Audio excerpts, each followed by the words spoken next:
Hello, I'm excited to be here to talk to you about the intelligent internet and how you can transform communications and digital employee experiences. Hi, I'm Debjani Mitra. I'm a program manager on the SharePoint Experiences team. Thank you for watching our session here today, and I'm going to show you a bunch of demos during this session.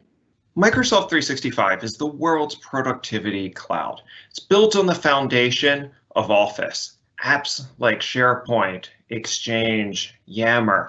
It brings in all of the security, all of the trust, all of the compliance to weave that through your entire enterprise.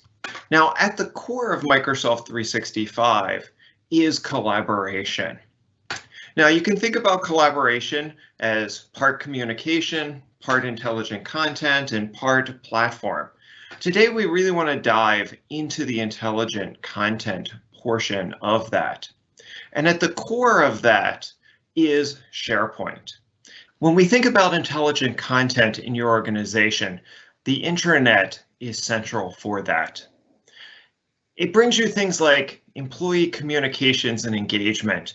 You can use things like rich news to share information all across the internet and your entire organization. Or you could use things like the all company feed in Yammer to also share that as a communicator across the organization.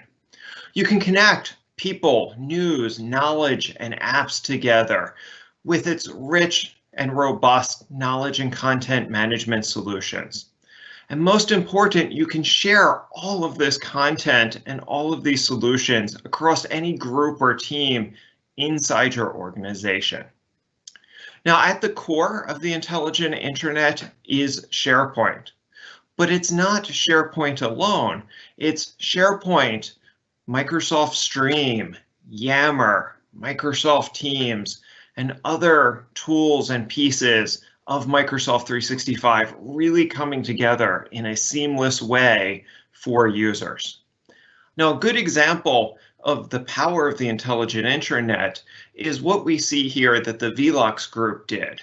They really needed collaboration tools that could bridge the boundaries across their entire organization, across multiple countries, but also across different types of employees, from their first line workers out on their factory floors, all the way back to their corporate offices and out through their salespeople. And the intelligent internet with Microsoft 365 was able to help them collaborate and communicate across all of these borders. Now, as you think about the intelligent internet, it's really built on four major building blocks: organizational news, communication sites, home sites, and hubs. Let's take a look at each one of these. The first one is how we deal with organizational news.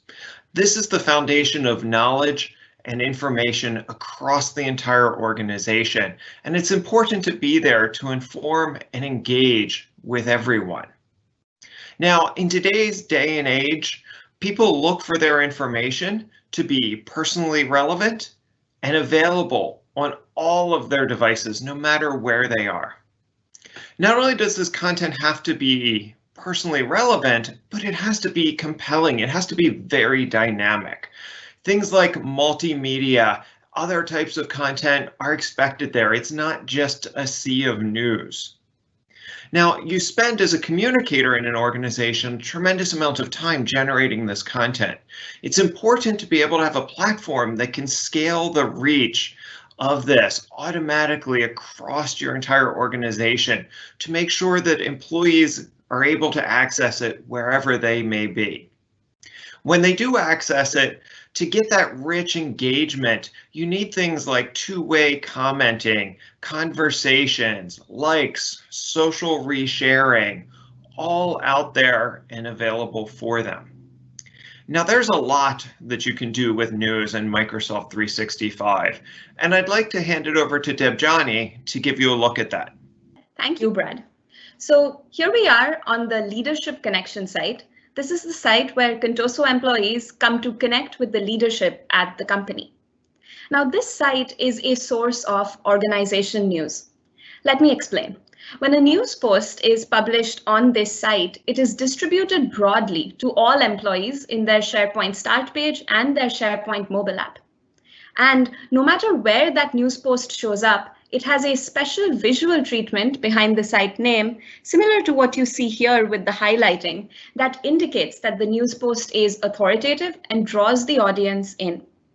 So in this scenario, I'm a member of the corporate communications team, and I want to create a new news post announcing a hackathon for North America employees. So all I need to do is click on New and then say News Post. Now you can see that SharePoint provides 3 out-of-the-box page templates, and I can click in to get a handy preview of what that template entails. But the corporate communications team has also been able to create custom templates for this site, as you can see up here.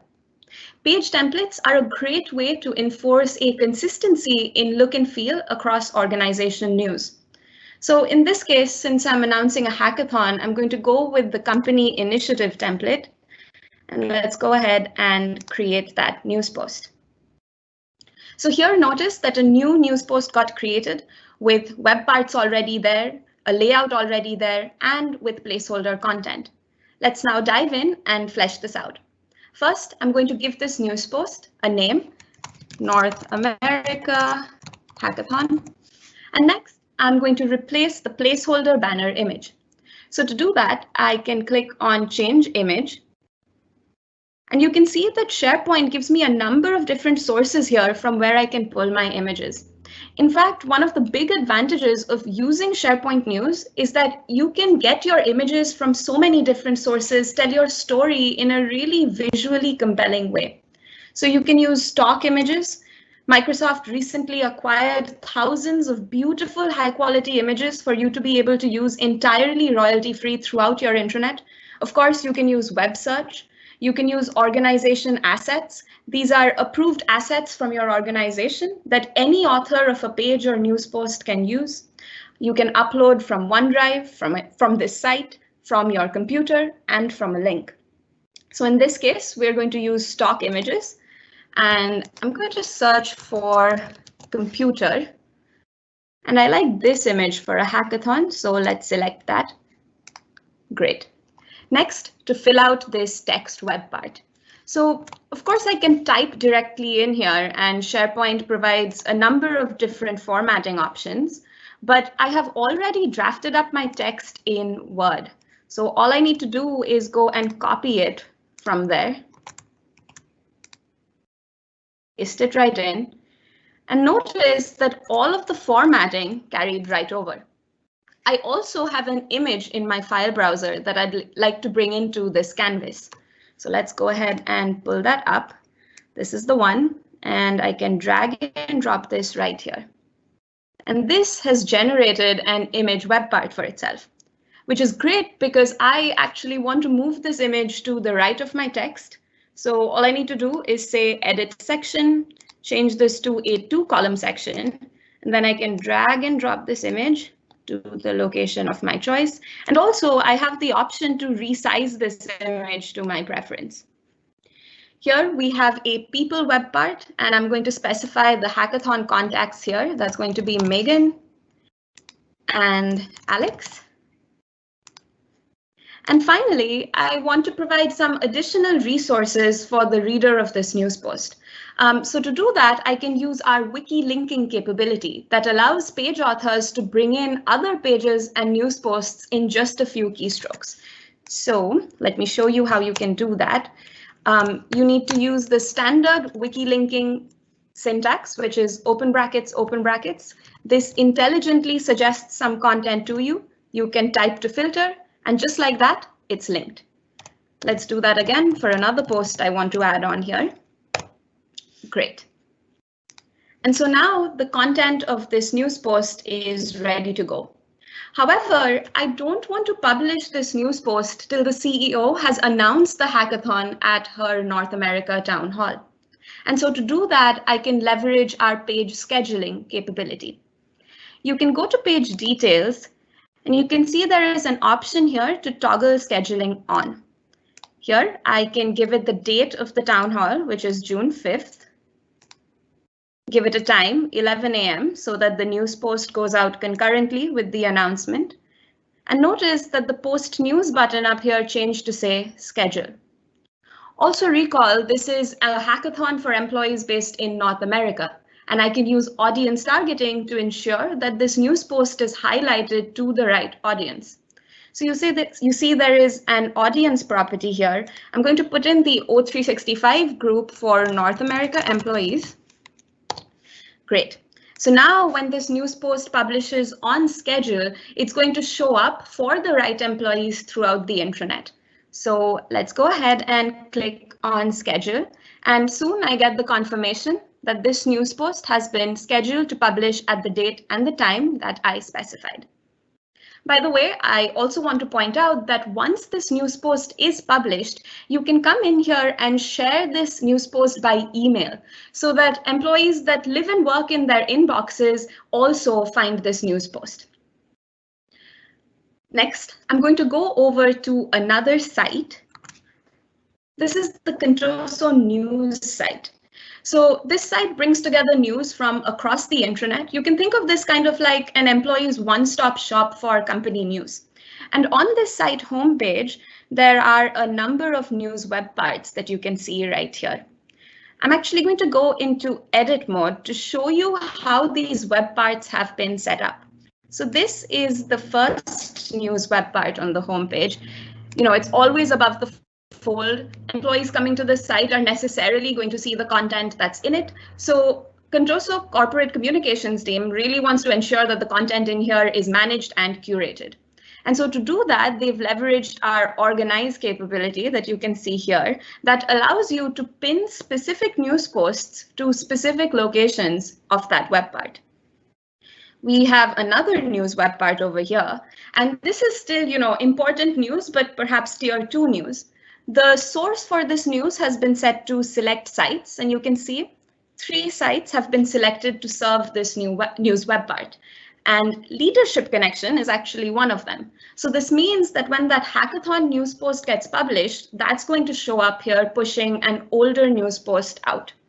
But I also want to scroll down and show you that this web part has audience targeting enabled. And what that means is that when an employee that's part of that North America group sees this web part, they are going to see the hackathon news post here. An employee that doesn't belong to that group is not going to see that news post. They are going to see news posts that have been targeted to groups that they are a part of. We have yet another news web part down here. And for this one, the source has been set to recommended for current user. Now, this means that no 2 employees looking at this news post is going to see the exact same news posts. The news you see here is determined by the sites you work in, the people you work with, along with organization news.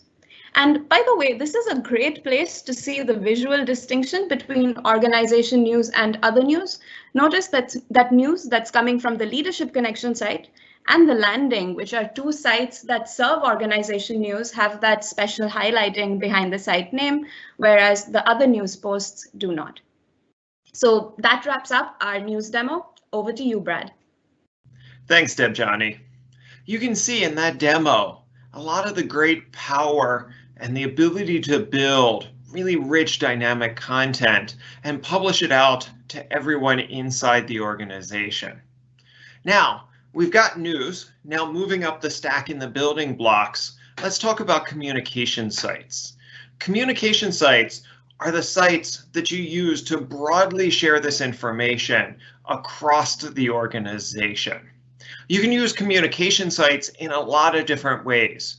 You could use them, for example, to share vision, to create a leadership engagement or a leadership connection type of page where the leaders in your organization can publish information, they can publish thoughts, but they can also use things like the Yammer web part, for example, on that page to be able to have a rich 2-way dialogue with the employees as well. So it's not just about pushing, but with communication sites, we can pull in information, and leadership connection and engagement sites are a good example of that. We could share knowledge with community sites You could also think about these as some of the broader sites in your organization, things like the HR site or the finance site. But these could go all the way down into very specific topics and communities inside your organization for folks to bring them together, share content, have those conversations. You can also create things such as microsites, for example, to promote events or activities going on inside of your organization. And as we talked about, you can create news sites to take all of that news, which you could publish across all the different sites as Debjani had showed you, but you can also create new specific sites inside the organization. Now, when you have your communication sites, there's a very special type of communication site, which we've recently just launched, called a home site. Now, with home sites, you're actually able to use these for the top of your intranet, your main portal or your landing page, to really create a personalized landing experience across the organization. Now, these home sites are communication sites, but they have, let's just call them superpowers, right? They can do things like use intelligent search across your entire tenant.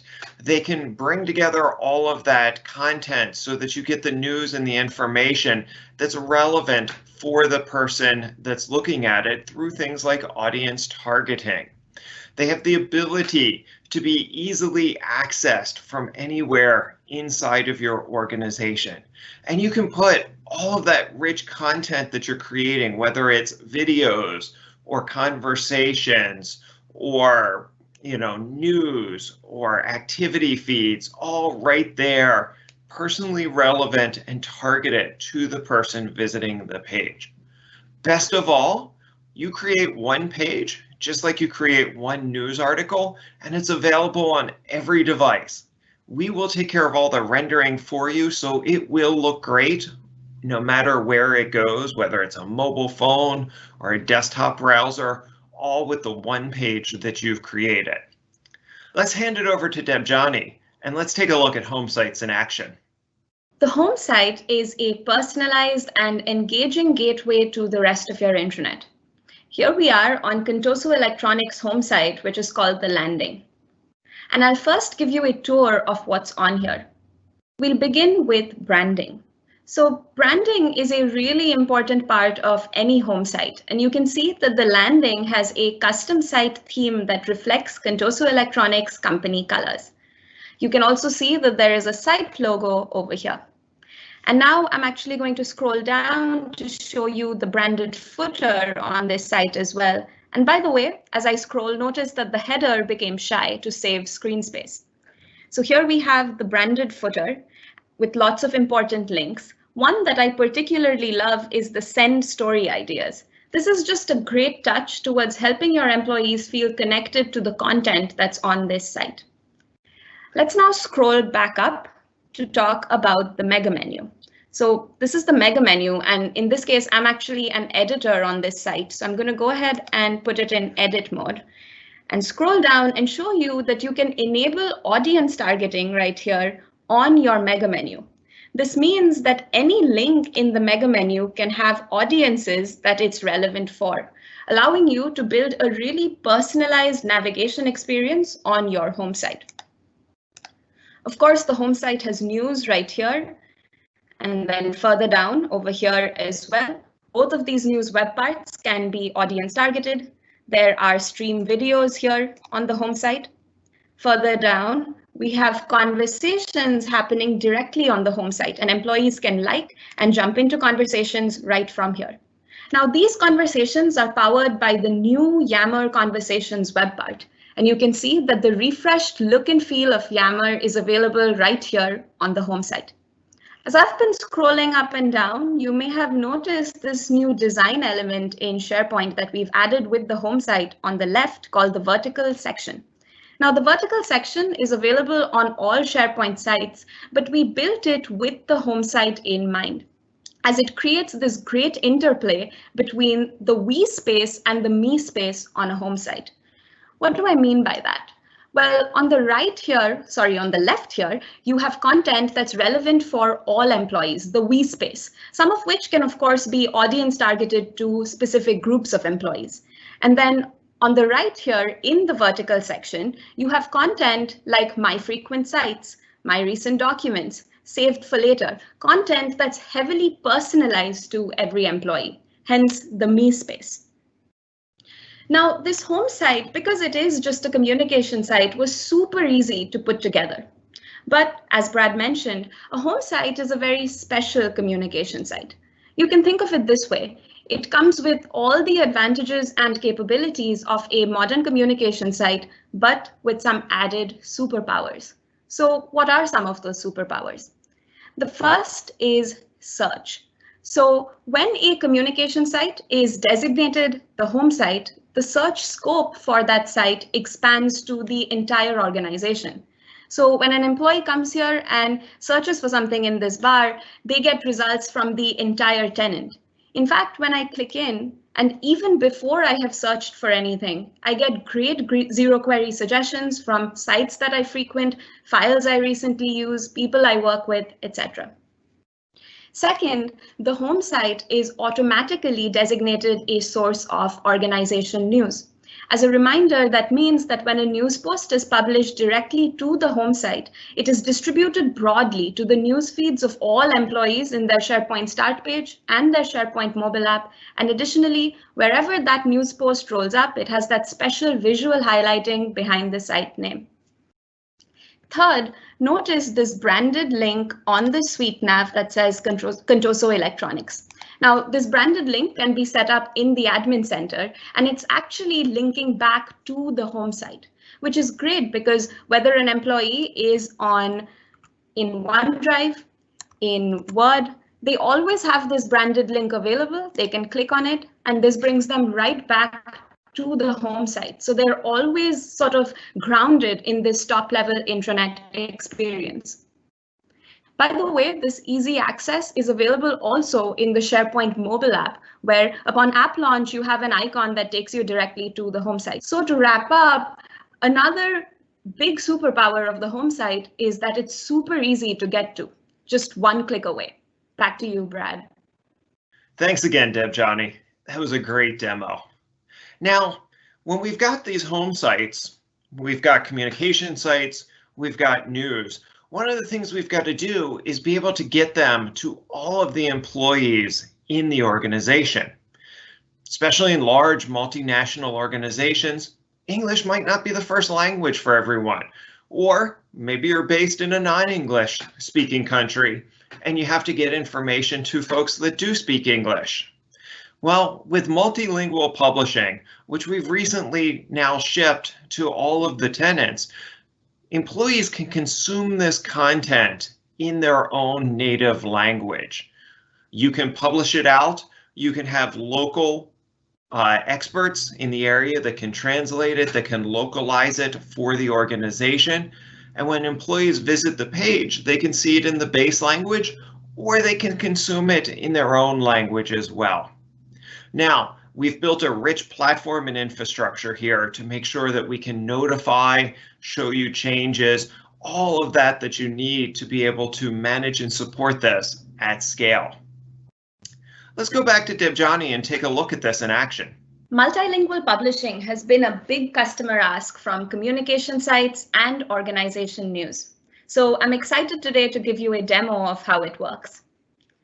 Here I am on the benefits site in Contoso. This is where Contoso's global workforce comes to learn about their benefits at the company. And as you can see, I see this site in English because that is my user preference. But on the top right here, we have a language dropdown, and I can go ahead and change this to Spanish. And notice that the site is now available to me in Spanish. So let me show you how multilingual publishing works from an author's standpoint. Here I am as an author on the benefit site. I've drafted up a news post announcing a new benefit at the company. And this news post is in English, which is the default language on this site. But Contoso, being a global company, needs their news posts and pages on the benefit site to be translated to other languages. So to do that, I can click on the translations icon in the command bar and then kick off translations in the languages that this needs to be translated into. When I do this, what it does under the hood is that it creates a copy of this original news post in each of those languages.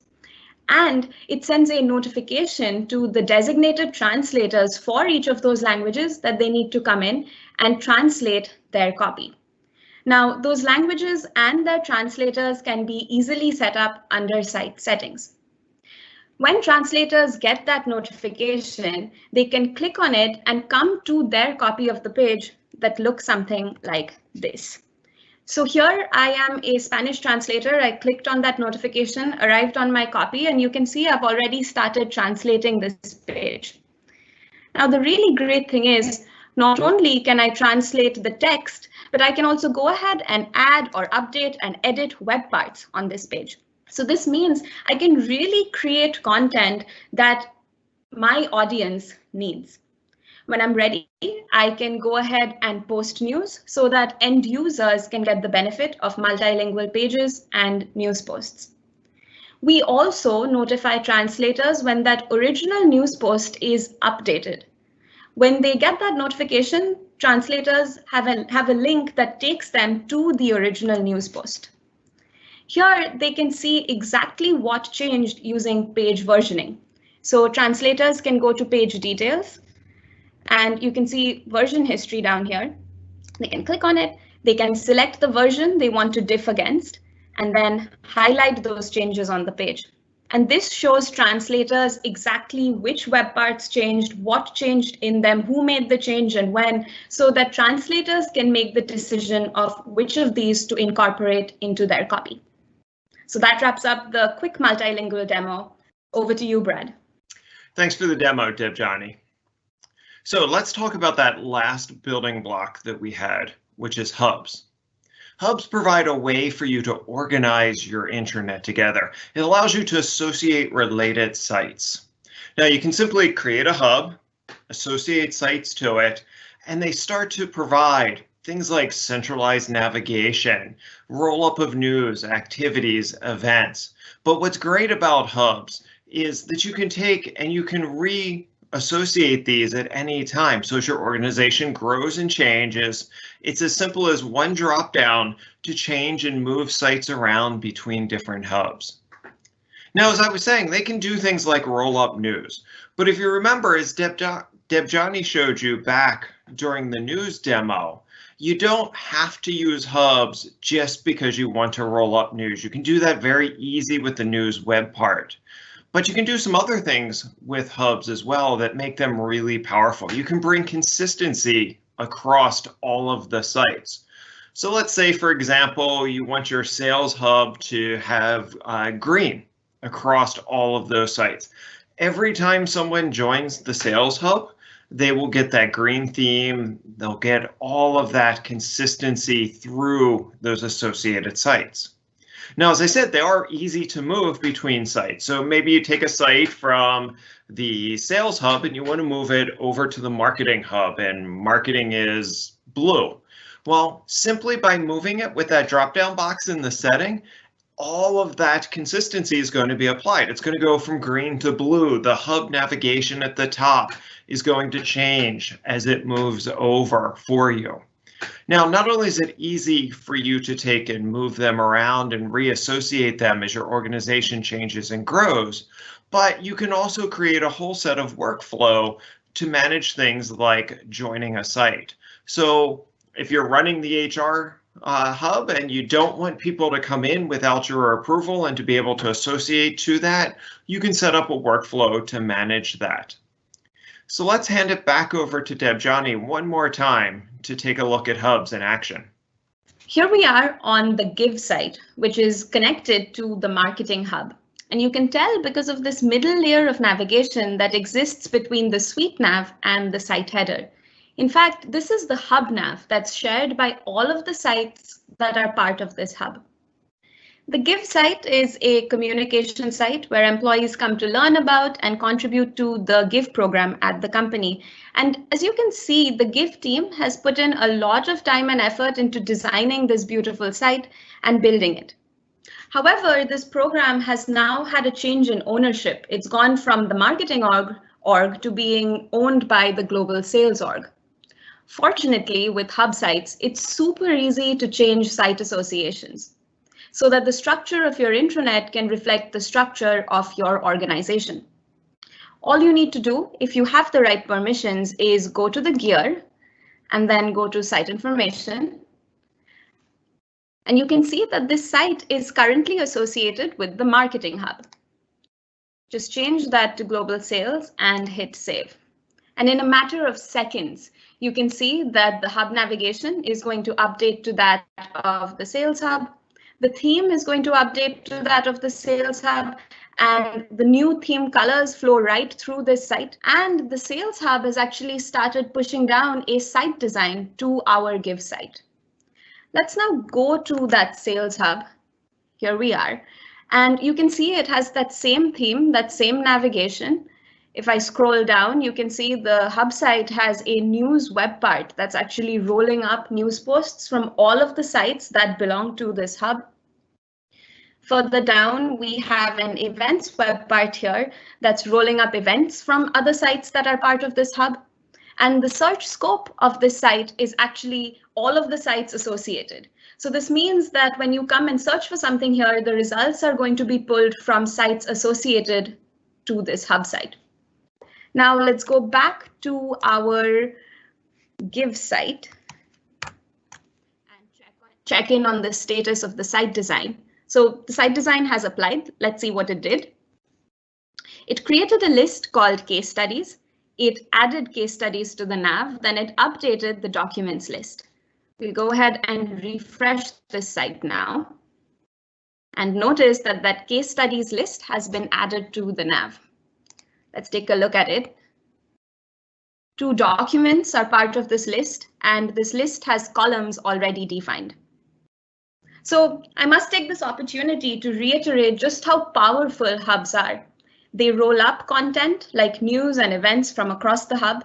They push down a level of consistency in theming, in navigations, in permissions, and they can help enforce business processes across the hub. So in this case, all sites and business units associated with global sales has this case studies list to track successful cases. That wraps up the demos for today. I'll throw it back to Brad now. Thanks, Debjani, for that demo and all the other great demos you've done for us today. Now, as you were watching those demos, you noticed that the sites were very visual. They were well laid out, great branding throughout. All of this is available for you to bring into your own tenant at lookbook.microsoft.com. You can go out here, you can get inspired. You'll see all the sites that we were demoing from today, as well as a lot of other sites out there, different types of things for organizations and departments and events and home sites and so much more. When you look at them, if you find one that speaks to you or solves a problem in your organization, with one click, you can bring that down right into your tenant. You can customize it. You can work with it to make it your own, brand it your own, or you could bring it down, just look at it to understand how it was created so that you can do similar sites in your organization. So we've covered a lot of information. We've seen a lot of great demos. Now it's really up to you to start to think, how will you make the intelligent intranet work for you? How are you going to use things like news to bring rich employee communications across your organization? As you think about these things, I encourage you to go out and make these real. Go out to the lookbook, start to bring in some of these templates to use. But I also encourage you to make sure you go out and check out the new Yammer, which has recently been made generally available. You have all of this functionality today in your tenant. Go pull it down. Think about ways you're going to bring those rich conversations, not just to your intelligent intranet, but across all of Microsoft 365 in your organization. Thank you very much for your time. Have a great event. As Brad said, thank you for watching our session today, and we hope you found it useful.